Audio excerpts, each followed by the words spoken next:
I would like to thank everyone who made the effort to come here, to come to Burkina Faso, despite everything that is being said about Burkina. I wish you all a warm welcome to Burkina Faso, the land of upright people, for this first international forum held in Burkina Faso. I would like to thank everyone who made the effort to come here, to come to Burkina Faso, despite everything that is being said about Burkina. In particular, the Western media, which keeps trying to make people believe that Burkina Faso is an unlivable, impractical country. And despite all that, you decided to come and take part in these forums. I want to say a special thank you to you. Thank you from the bottom of my heart. Thank you all. I believe this forum is a tremendous opportunity, first and foremost, to understand one another. For me, this very first forum is not necessarily about deeply strengthening business relationships and such connections, but it is above all about truly understanding Burkina Faso, its people, and its unique culture.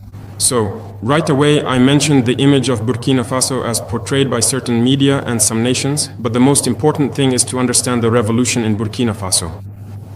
And I believe we are the only country in Africa that has declared a revolution. And it may be difficult for an investor to understand what a revolution is and how to invest during a revolution. And I can assure you that in Africa, this may be the only opportunity available to invest safely. And it is essential that everyone who comes to invest understands this. For many years, many investors have come to Burkina Faso under the democracy that we know. But many, coming from elsewhere, were betrayed, were disappointed, some were swindled, some were scammed.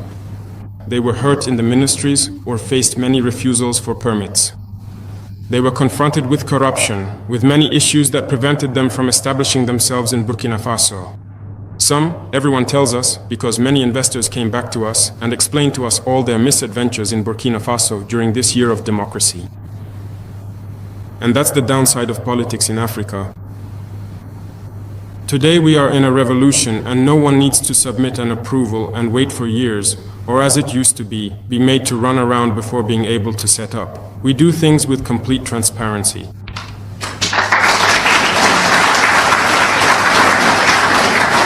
So, this is the first step to being able to enter Burkina Faso. All those hassles are now a thing of the past, and you can come and invest in Burkina Faso with complete peace of mind. Secondly, we have put a lot of legal safeguards, if I may say so, in place to secure investments.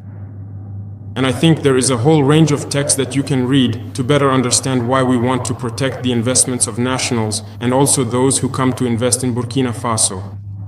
Because the revolution is popular, and when we say popular, it means we have a very young population.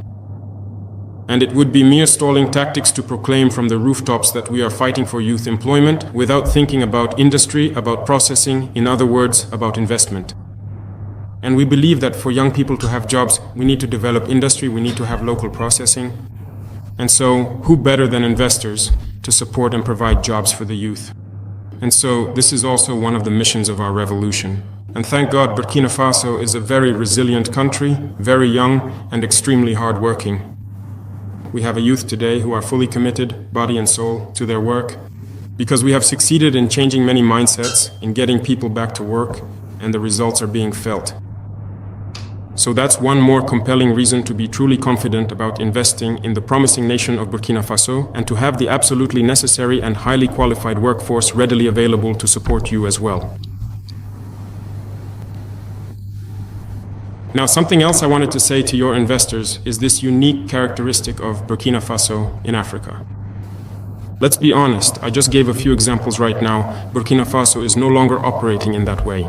Investors should not come here trying to bribe either the ministry, someone from the ministry, or the presidency in hopes of gaining advantages. We are eliminating corruption. Investors should not come here with the assumption or expectation that Burkina Faso is merely another one of the many countries found across the diverse and expansive continent of Africa. It possesses its own distinct characteristics, challenges, and opportunities that set it apart from its neighbors and other nations within the region. Unfortunately, this still happens. People praise investment, but because of corruption, it turns into slavery. We do not follow an investment model that exposes our youth to slavery and exploitation. That is why we want to do things transparently, so that every party can benefit from investments in Burkina Faso. Burkina Faso is a very rich country. I was just talking about our human resources.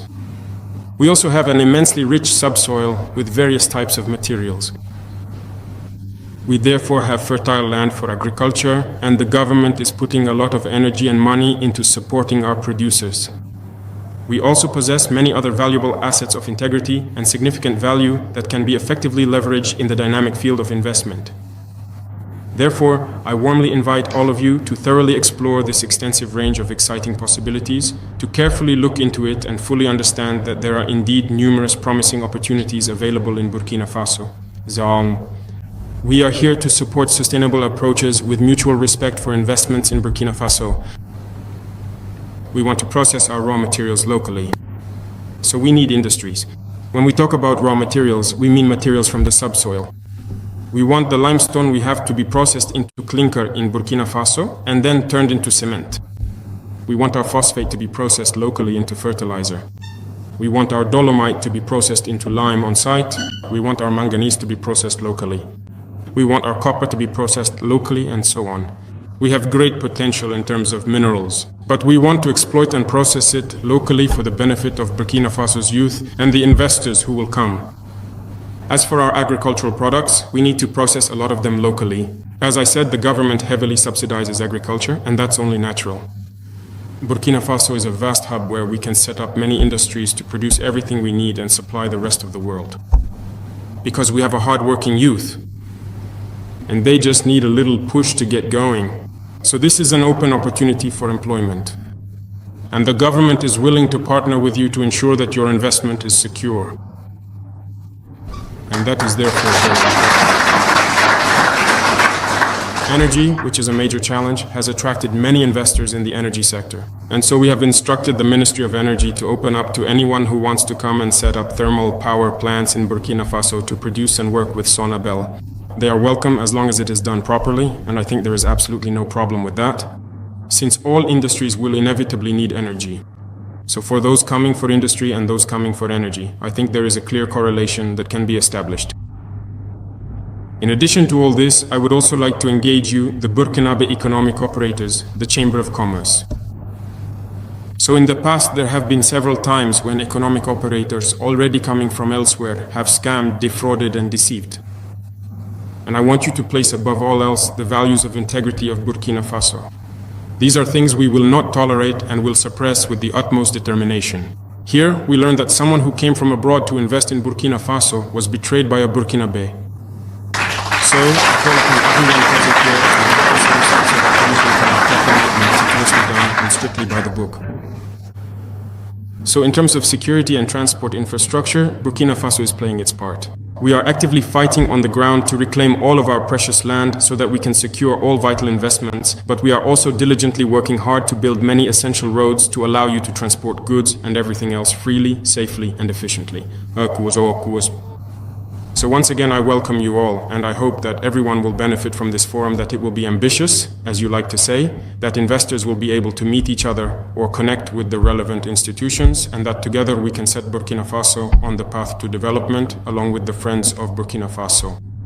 Global geopolitics have changed, and I believe that those of you here are our closest friends. Together, we can make a difference, and each of us, with mutual respect, can benefit from the current situation. Thank you very much to each and every one of you. I sincerely hope that each of you returns home in exceptionally good health, and that our beloved Burkina Faso will very soon see many new and thriving industries emerge as a direct and positive result of this important meeting. I will personally and diligently follow up with anyone who comes forward to invest in Burkina Faso to ensure that all processes proceed both quickly and with utmost transparency.